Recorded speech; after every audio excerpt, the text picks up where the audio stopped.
Good morning, good afternoon, good evening. I don't know what time it is where you are, but right now it's time for more insight. This is insight you can trust because there is more where it came from. I'm your host, Chris Moore.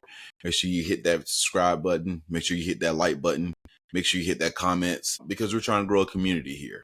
And if we can grow a community, we can do some great things. The more you help us out, the more you help me out, the more we can help each other out. So I appreciate you in advance. Today, y'all, I got a special guest in the building with me.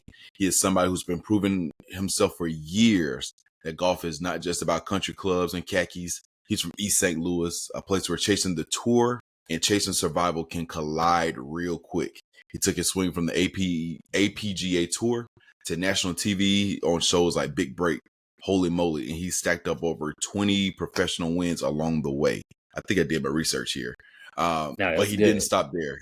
He became a motivational speaker. He's inspiring the next generation to believe their story matters no matter where they come from. But now he's putting that same grit, he's putting that same hustle into a debut novel called Tourline. It's a story that blends ambition, faith, and the streets with the game of golf in a way we've never seen before. From the fairways to the page, he's redefining what it means to play through the pressure.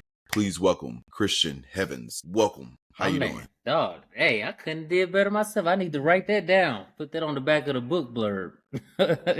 Hey man, I I appreciate it. took some time. Like Yeah, you that hit me was up a few weeks ago. I did some research, kind of put some notes down together, and then I really take privilege and I really take a honor in putting together intros. So that's what I came up with. So I hope I did you justice. hey, you did justice on that one. That was good. You told the story pretty well right there. I appreciate that. But like I said, it's an honor to be out here on your platform. More insight, just to give people more insight. I guess that's where the name kind of came from into my story, my journey into putting together this book. Um, and just how I think it's going to change the game and how a lot of people are going to be able to one, learn something from it in life and golf, and hopefully also just find motivation and just they'll find a piece of them in this book. So I'm excited for it. I spend a lot of time on it, so I just appreciate you letting me share time on your platform to have this opportunity. Absolutely. And because you are a jack of all trades and a master of many, I don't like to say you're a master of none because if you're a jack of all trades, you're a master in all three of them to be able to even manage them. So there's three parts of you that I want to talk to. I want to talk to you as the author, I want to talk to you as the speaker, and I want to talk to you as the golfer. So we'll chop it up like that. I want to get into let's go to the golfer first. What first drew you to golf? Because again, this isn't normal for us as Black people to be involved in the sport and to the degree that you're in. So what drew you to golf in the beginning? Yeah, man. It's like you said, East St. Louis area, black as well. Growing up in the early '90s, like you don't think that that golf will come to me. But my grandfather, he's the one that helped raise me mostly. My parents helped my mom out early on, and my grandfather loved the game of golf. Grew up playing, caddying, one of those old heads that grew up caddying, swinging with like putting together sticks, and not allowed to play golf down in Alabama on some courses. They having to sneak on. He was from that generation, and like my uncles, they weren't right really feeling golf. Obviously it was the old white man sport, soft sport, so they played football and basketball. But when my grandfather got a hold of me at an early age, like he gave me my first set of golf clubs for my first Christmas, and he's out having me out on the golf course in diapers. So when he finally found somebody that shared that passion for the game of golf with him, he was all in on giving me whatever I needed, sacrificing. I mean, he worked hard, and gave me for what we had. I mean, we weren't doing bad, but what we had, I mean, golf's expensive. He did as good as he could for me. And then soon after that, like that was right before the Tiger era, but soon after that, right, Tiger came Oh, around, it was over. and Yeah. obviously that changed the game. And just seeing a black face out there dominating, that had Nike had him out there with swag and stuff like that was special for me and really got me going, as well as millions of other people out here still playing today. For the most part, I tell people any Black golfer you see, they're either going to be from the '97 era when Tiger came in or 2020. I'm part Right. of that 2020 crew. The COVID group, huh? That's all right. Well, come on I'm in. I'm, Yeah, that's a I'm a good COVID look. golfer. Yeah, no, that's a good time. You know, COVID actually had a part of me coming back to playing professional golf to getting. I've won 3 times since then. I took a break from golf. I was hurt. I had to get a job. I wasn't really playing well. My grandfather passed away in 2018, so I lost my motivation. I lost my body, my mind, and it was just. I mean, not my mind like bad, but I just lost that motivation, and I stopped playing. Like I went back home from Florida.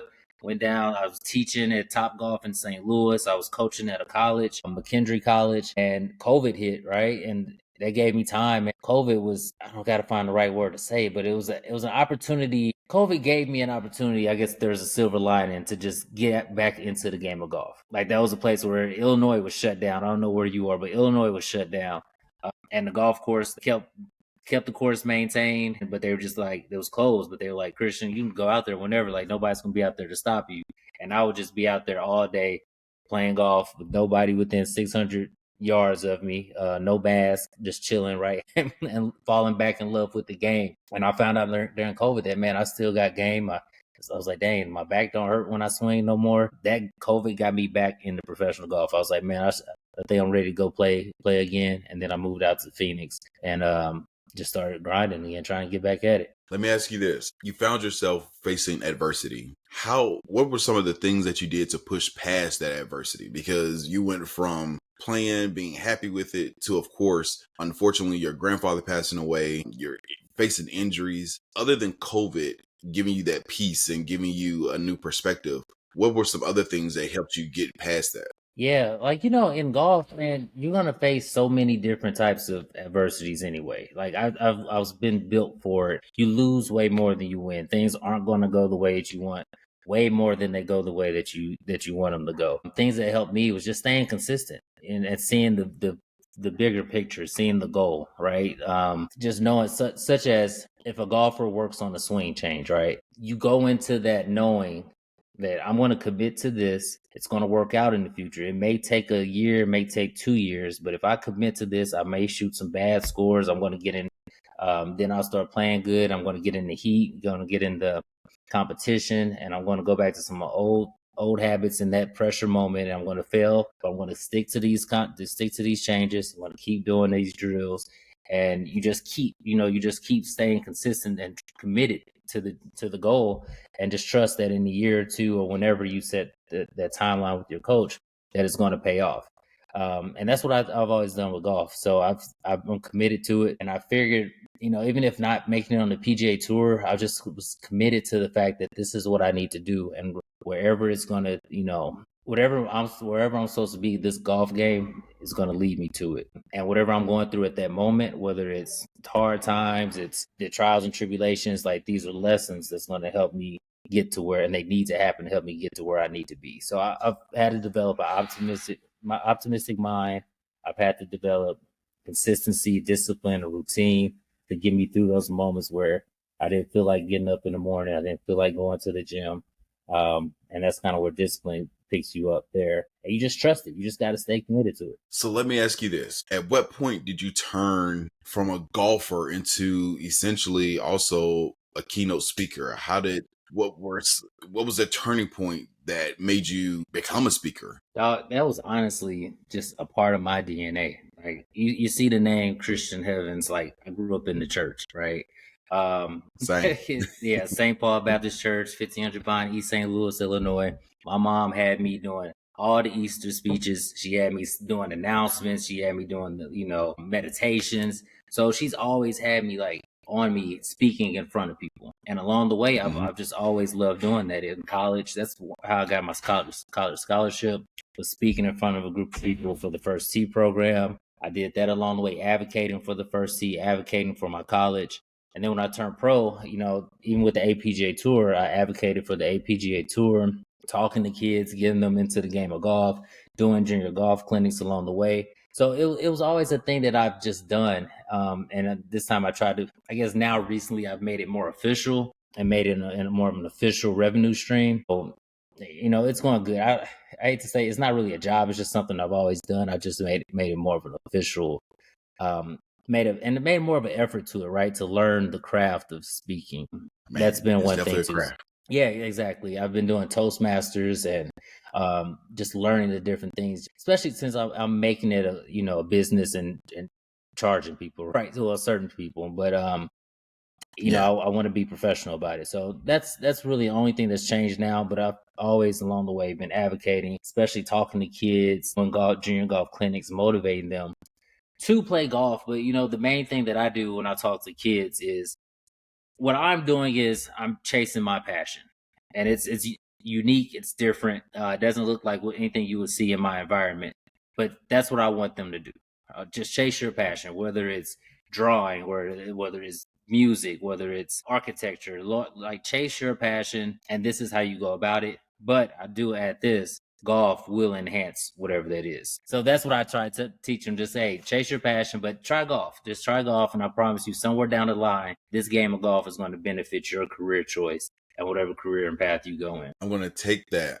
I'm going to go back to golf real quick, and then we'll come back to being a speaker. Gotcha. So when you're talking to these young kids, how do you see the game of golf being able to grow with this next generation? It's already growing. I don't think the game of golf. I'm not too concerned about the game of golf growing anymore. Quite frankly, especially since COVID, like golf is completely grown. I don't think I that's just not a big concern to me. But I will say that I still need to see. I see a lot of people going out and into the city, into the schools, the boys and girls clubs, and they're introducing kids to the game of golf. When they have these golf tournaments, they have activation programs, and they bus kids out from schools and all that. What I'm disappointed is there's no follow up. There's nothing that's um, Yeah. being built there to keep them going and sustainable for these kids to continue to go practice on throughout junior high school, well, middle school, junior high school, all that. Hopefully, getting these kids into college and playing in college at the highest level, even or HBCU or anywhere NCAA. And I just think that needs to be addressed more. That's more of my concern. I did a junior golf clinic last year. It was called Golf Slaps. Introduced like over 100 kids, about over 100 people in St. Louis. Introduced them to the game of golf, and we were trying to raise money to give to the St. Louis public school systems. They don't have a golf program. Like we got to raise money to get them a golf program. Since then, I've seen why hasn't been much success in that realm. It's very very tough, and unfortunately, I'm not home a lot to kind of fight that. So that's still going to be a challenge. But yeah, I'm not really happy with where golf is as far as getting the inner city kids more access and um, to the game of golf.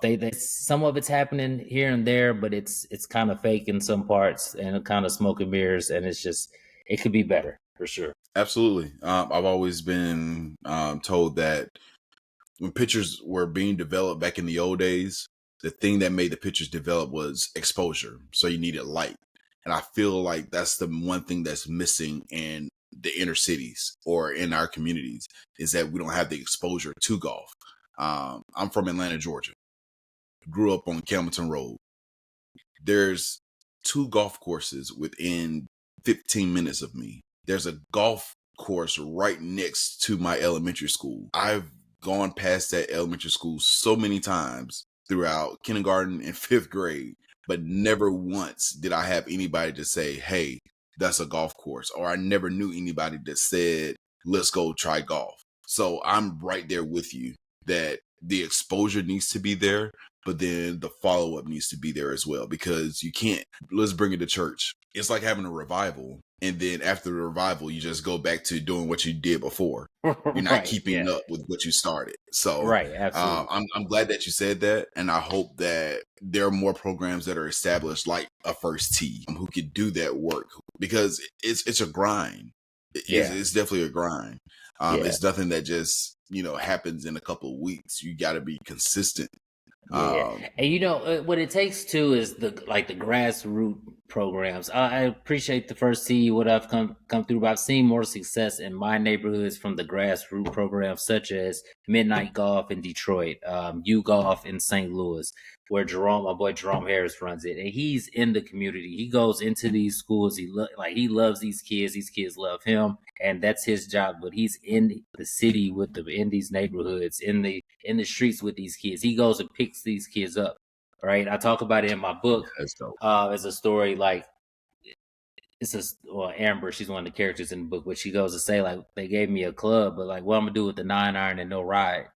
What I'm gonna do with this little club here? Y'all not giving me access or taking me to the golf course. I don't have my parents are working. My grandmama, she's taking care of me, but she can't drive or something. It's just it just takes a lot more care, and people from within the community kind of understand these issues and are willing to kind of put their self on the line or the time to really, do what's needed to be done. Absolutely. You mentioned your book, Tourline. It's scheduled for a release in December. Let me ask you this. How do you go from playing golf to becoming a speaker, and now you're in the lane of being an author while still golfing, while still speaking? How did a book come to be? Man, I honestly don't know. I've had this concept of Tourline and this brand of Tourline and this story in my mind for well over 5 years, like well over 7 years actually at this point. Just things that I've seen, my journey, where I've come from. People like me on the APGA tour that I've traveled with on different tours. I see that our story is a little different and it's not getting told. We had a Renaissance era where we highlighted a lot of golf in the past where you kind of I'm drawing a blank on the documentary now, but about the golfers in the past, right?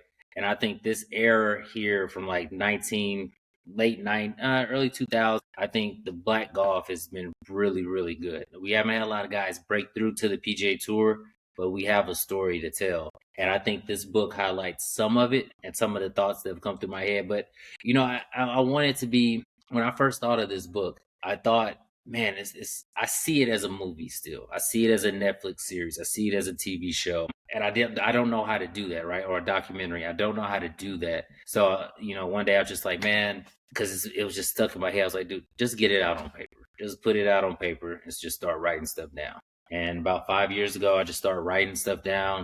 A couple years within that, I had writer's block, trying to be a perfectionist. And then within like the last year and a half, 2 years, I was like, oh, let's get back to this book and just finish it, because thoughts started coming back to my head of like how I wanted to finish the book and which way to go. And I just figured, it's a rough draft. Just write stuff. It's going to be rough. It's not going to make sense, but just keep writing every day. And eventually come like late March, I finally finished my first rough draft. And I was like, all right, we got something. Now let's read it and let's see what we got. And it's just started materializing as something that I think is really special. I've shared it with some beta readers. They've given me good insight. They are really excited about it. Two of them cried over certain parts, like the emotion you feel in this book, the events that happened. It's so real. It's so deep. Because you a lot of the golf stories now, I'm not sure if you saw Happy Gilmore or Stick on Apple TV. Golf stories are just Happy Gilmore 2 saw me. Yeah, right. I'll say it like that. Yeah, it saw me. I mean, after the wife died, I almost had to turn it off. They lucky they kept my attention the way they took her out, and I was like, okay, this is too silly for me. But yeah, this is a different. This book here is Friday Night Lights meets Snowfall in a way. It's just a deep story. It just has a lot of emotion to it, for sure. So that's really it though, man. It's just something that was in my mind, and after a while, I just had to get it down on paper, and it just started becoming a book. I didn't know what it was going to become, but as it materialized, like I said, I think it's become something really special that the golf world has never seen, but a lot of people are going to resonate to and really enjoy. Well, things. I hope that you actually take some time to sit and embrace what you've done already, because a lot of Black men, we just are looking forward to the next thing so many times that we don't even live in the moment of our success. So if you don't leave with anything else after this conversation, make sure you take some time and give yourself some flowers. Pat yourself on the back, because you're finishing something that you started, you put it down, picked it back up, and now you're basically at the finish line. So that's my advice to you. Please make sure that you pat yourself on the back, congratulate yourself. Every win, no matter how small you may think something is, it's a win. So celebrate these wins because we don't celebrate our wins like we should. Yeah, man. And as you say that, I'm not an emotional person, which is weird because I put so much emotion in this book. But I almost start to tear up as you say that because I'm gonna give you an exclusive. I haven't showed. I'm gonna probably show this on my social soon, but no other podcasts have seen this. And I finally got this week the hardcover copy of the book, right? And just to see it, feel it, the paper, just it's like see the It's about the real. author section in here, like it's real. So this is the hardcover copy, and that's going to be available from pre-sales next month. But yeah, this came from just writing on a little piece of paper and just bugging me all night in my mind to now is And right here's the here, man. thing, you actually finished something that was given to you by God. Now, let's just say you never followed through. Somebody else would have gotten that idea. Who knows what would happen? But now Yeah. that you finish, I'm praying, I'm going to speak it into the atmosphere that this is going to be a New York Times bestseller. I am going to speak that this book will change your life beyond what golf has already done, beyond what motivational speaking has done. This is going to open up the doors for you that you want to walk in. One of the things that I saw on your page, Sorry, man. all good. All right, go ahead. It actually came at a perfect time, so that'll be easy editing. All right, good. One line that I saw on your social media was that it said he was chasing the tour, but the streets had other plans. That line right there really hit me. How close is that to your own life that you have in this book? Yeah, I mean, it was very close. Growing up in, I don't know if people are familiar with East St. Louis, but St. Louis was pretty similar. Actually, it's not if you talk to people from the city. But Hey, I live in Memphis, Tennessee. So just to okay, help people out, it's a lot of crime. All right. yeah. So I had access to all this stuff that came towards me, whether it's drugs, gangs, violence, and I've had family members that went those routes. It was all right there. Fortunately, I was blessed with a good family, good faith, and I was just blessed. I'm gonna just say that I was blessed, right? But there were certain moments where, even as a professional, some of the things that happened in this book, I thought about looking into to Okay. help me get by. But fortunately, I will say that golf kept me away from all this as much as it can, Mm-hmm. and I felt safe with it. Even as a kid, I would talk about this. I would stay at my grandparents' house, and I'm hitting clubs in their backyards, practicing chipping. But across the street, behind the abandoned building, right, there's like a whole bunch of people. They would just come together and they would shoot dice in the backyard of this abandoned building. They'll shoot dice, do drugs. One day, once some guy got killed before out there fighting over a dice game. Like I was all right there next to it, but I feel like golf kept me safe. There was a fight I remember at a high school. There's only a couple times this happened, but at a high school party, there was like right outside this bowling alley that everybody used to hang out with. Big fight, kid from SIU, he was a college there. Got in the fight, ended up getting shot and killed. This big shootout out there, and a couple people got hit. I wasn't there because I was actually at a golf tournament. I was away for a first tee camp in where was I at, in Kansas or something like that. But I always felt like in places that I would have been, in places that I could have got involved with something or something could have bad happened, I feel like golf always kept me out of it. But I've seen the opposite happen for some other people, a lot of other people, Oh, for where sure. they're in this. They had talent, they were good, but it was just they made different decisions, and I understood the decisions, or how easy it was to make those decisions, right? Like, or vice versa, like how hard it was to not make those decisions, right? I understood why some people decided to choose this unity, filter over to gangs. I talk about that in my book, and drugs and all that things. Like I understand. I don't know if I could say I understood it, but yeah, I guess I did understand. I empathize with it for sure. And I put a little bit of that in the book, trying to let people understand, like, dude, if you're surrounded by this, if you don't have this, you don't have that, this is why this option looks so attractive to certain people. People don't get it. Yeah, you don't get it. And I'm a big person on accountability. Like, I believe everybody has to be accountable for their actions, but to a certain extent, like, it's tougher for some people. Or to see different options. And from East St. Louis, it's hard for a lot of people in my community to see different options, as far as playing golf. right? Or as far as doing anything, going to college, right? It's tough. It's tough. It's definitely tough. For sure. And I'm right there with you. I grew up in Atlanta, Georgia. I'm in Memphis, Tennessee now. I grew up in Southwest Atlanta. Like I said earlier, I played basketball with drug dealers. I actually even wanted to pursue trying to deal drugs. But Right. the moment I tried, you always have that one person that's like, nah, this ain't for you. Yeah, Keep exactly. doing Well, it. You keep going to school. This ain't your yeah, life, you know. So I'm fortunate and I'm glad and I thank God that that one person just said, nah, this ain't for you. yeah, yeah. And No, of course, when you grow up poor, of course you see like everyone else, you see them getting money, you see them come to school with the nice clothes, and it's like, I want right, that too. right. So I definitely get it. No, it's so funny you said that because that's literally in the book. The character Zeke is basically I put a lot of my life experiences into that.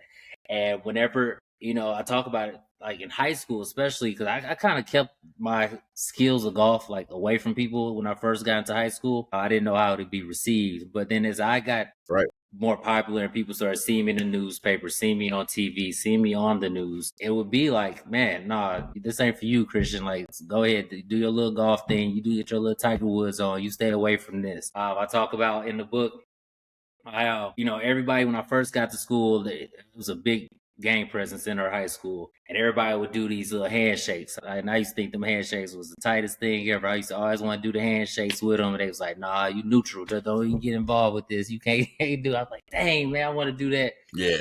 But golf kept they was like, man, nah, the golf your thing. Go ahead and do this ain't for you. You got your way out. Like this is what we got right here. So it's funny you said that. No, that was that. You gonna laugh when you see that in the book. For sure, for sure. Let me ask you this. Like people wear polo, never got on a polo horse before or played polo in their life. A lot of people wear nautica, never been on a boat before and shipped a boat, I should say. How do people who have never touched a golf club, how can they connect with Tourline? Yeah. So, like I said, it's the story for those that feel like they're the underdogs, that they have a dream, and they're just fighting an uphill battle. I feel like everybody has really felt that way. It's more the people that have the dream, but the odds are stacked against them. But a lot of the stuff too, man. I'm telling you, this book addresses golf. It addresses faith. It addresses street code and things that I really think are harming my community or definitely poorer communities, but street code that's hurting my community. And I think that people can really relate to it. But it also shows skills on that I found to help me get to success. How I found to overcome, like we talked about, the setbacks and the hurdles, things that I found to get me over these trials and setbacks. I think they'll fall in love with a lot of the characters. Actually, they'll fall in love with Zeke. They'll fall in love with Amber. They'll fall in love with Big Rome. They'll understand the relationship between Zeke and his best friend Kenny, who in that relationship there is very similar to my cousin. My first cousin, his name was Kendall. In the book, I put Zeke's best friend. His name is Kenny. Kendall was my best friend growing up. He was my first cousin. We were the closest cousins. He ended up, speaking of, I think this month's Suicide Awareness Month. He committed suicide not about 7 years ago, maybe a little longer than that, Yeah. actually. I'm But I sorry to hear put that. that relationship in there. No, that's fine. Yeah, thank you. Put that relationship in there.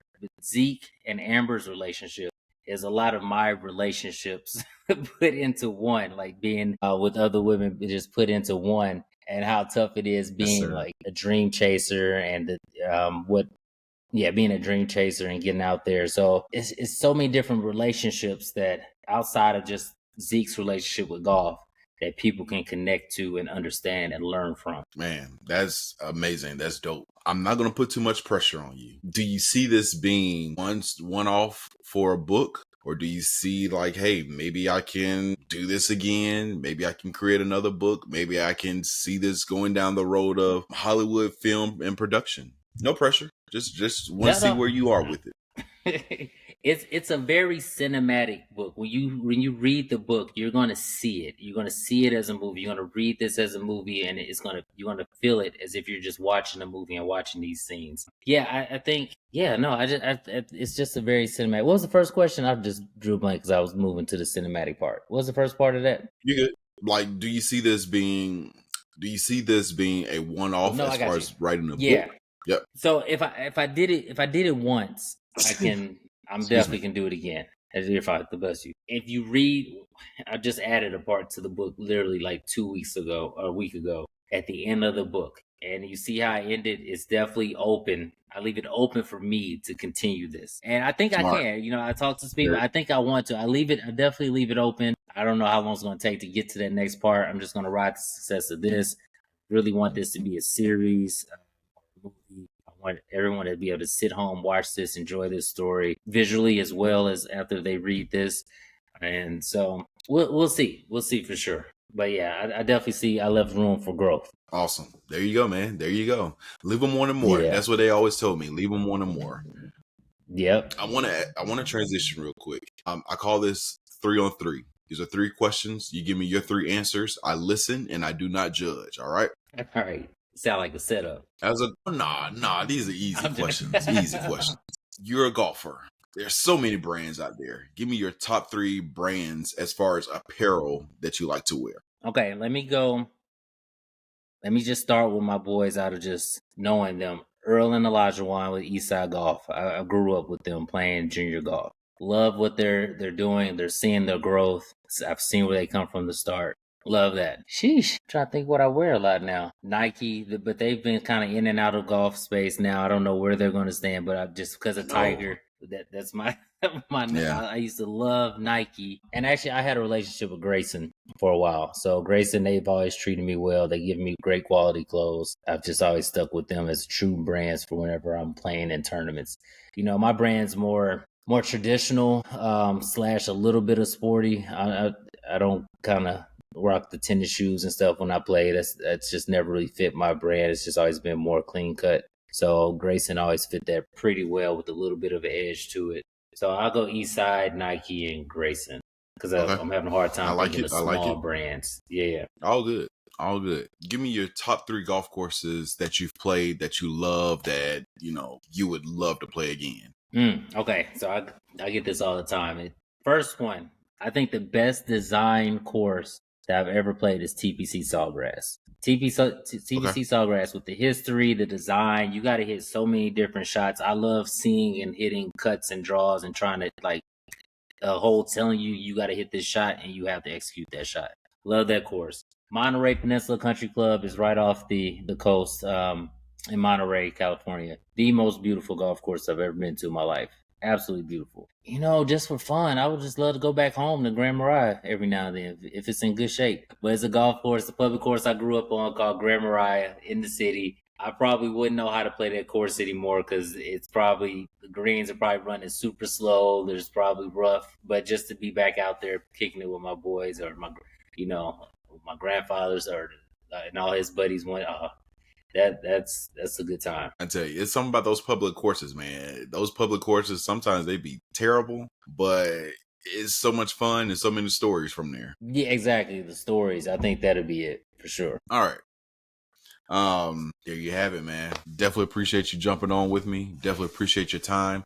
Can you let people know where to follow you and where to keep up with you? December 5th is a perfect time. That gives you 20 days before Christmas to get that gift for somebody. So I know a lot of y'all out here that are watching this. This is for the ladies. I know y'all husband, your boyfriends or whatever, they play golf. Don't get him no more golf socks. Don't get him no more golf ties. Get him this book, Tourline. We all need to read more anyway. So do us a favor, do Christian a favor. Get this book, Tourline, for your husband, for your significant other, because again, we tired of getting golf ties, we tired of getting golf socks, we tired of getting the little golf mugs that y'all want us to put on our desk. Get rid of those corny gifts, okay? Y'all spending $50 on golf stuff when you could just pay $25 for this book. All right. So that's my plug for you, Christian. I don't even know if the book is $25, but that sounds like a good area to yeah, okay. I figured as much. But thank you again for your time, man. Thank you for jumping on with me. I can't wait to see the success of this book. And like you, I'm going to continue doing more insight. Even when I have those negative thoughts, I'm going to do it scared. I'm going to do it being fearful because my faith is going to keep me whole. My faith is going to carry me over every step of fear that I have. Thank you again for your time. Thank you for jumping on with me. I can't wait to see you in the future. I can't wait to see what this book does. Matter of fact, in December, we're going to do this again and we're going to promote the book again. And if we got to do it another again in 2026, we're going to do it again because, hey, man, we all we got.